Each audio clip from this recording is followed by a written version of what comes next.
Good afternoon, all of you contestants out there. How are you doing? Embark just dropped update 2.1.0 today, along with the Easter Store bundle. We've also got a bunch of performance updates to the maps, along with changes to the glitch grenade and the SA-1612 shotgun, and much more. So let's go ahead and take a look at all of the trinkets and treasures this week in the finals.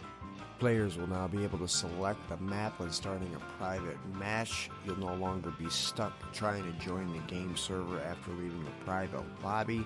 Fixed an issue where party members with different crossplay settings could be unable to leave private lobbies. And fixed a bug where players could bypass the crossplay on requirement for private matches, which resulted in a soft lock. For you console players out there, we got a crash fix for the audio related bug. And for the power shift game mode, which has been very well received. I know I've really enjoyed it. I know a lot of other players have too. And for Monaco, they fixed the jump pads clipping the streets on low, medium, and high settings. Added a short zip line to the closed alleyway near the cathedral to make traversal smoother.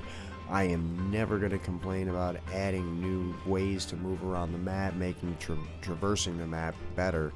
That's never going to be a complaint for me. Polished placement and orientation of spawn points.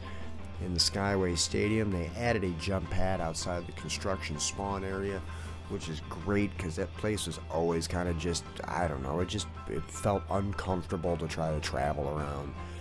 Tweak spawns to sit less close to the edges, and fix the object count score in the summary screen.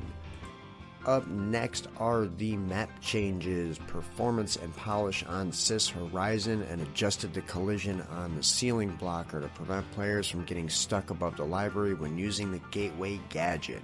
And I've really loved this map. This has been just a beautiful addition to the game, and I hope they keep adding maps like this. It was just such a fun, beautiful map to play on.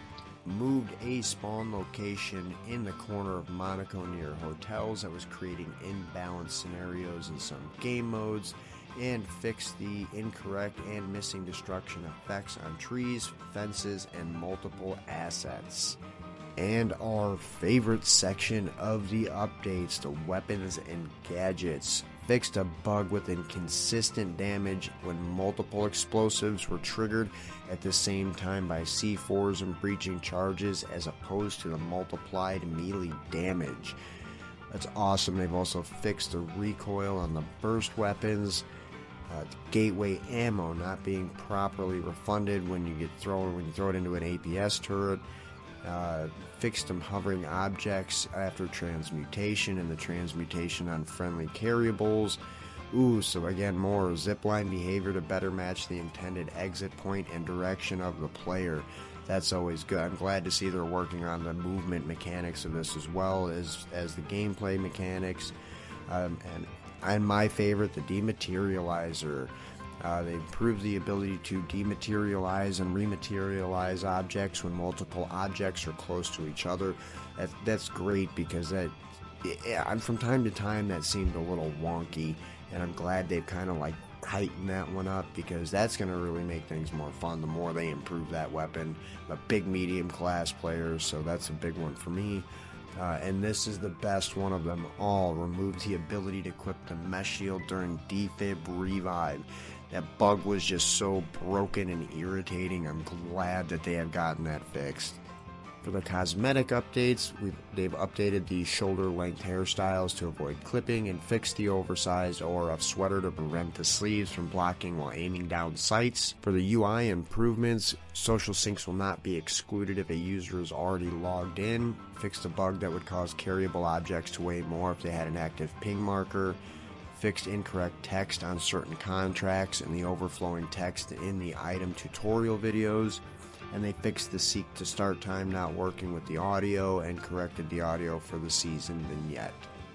And for the one you were all waiting for, the nerfs and buffs to the weapons and gadgets. For the SA-12-16 shotgun, they finally decreased the fire rate from 230 to 200, and decreased the damage per pellet from 7 to 6.